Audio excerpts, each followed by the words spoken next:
திருகோணமலையில் தமிழீழ விடுதலை இயக்கத்தினரின் கவனஈர்ப்பு போராட்டம்.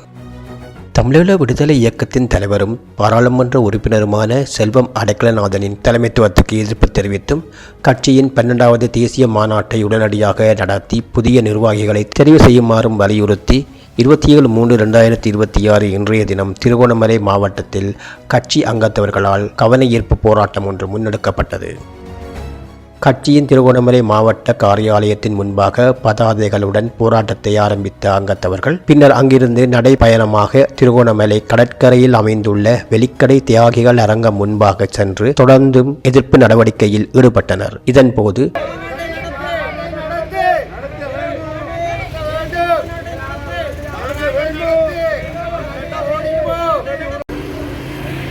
திருவண்ணாமலை மாவட்டத்தில் ஸ்ரீ கதைக்கிறேன்னு நான் தமிழோட இயக்கம் டெலோ.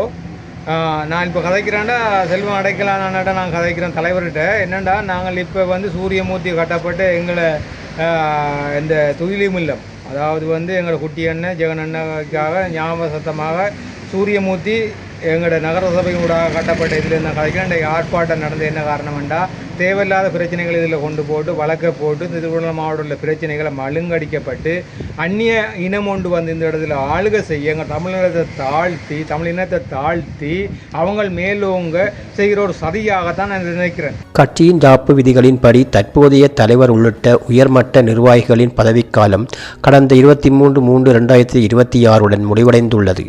எனவே உடனடியாக 12வது தேசிய மாநாட்டை கூட்ட வேண்டும் என்பதையே வலியுறுத்தி இப்போராட்டம் நடத்தப்பட்டதாக கட்சியின் மூத்த உறுப்பினர் கௌரிதாஸ் பத்மலோச்சினி ஊடகங்களுக்கு தெரிவித்தார்.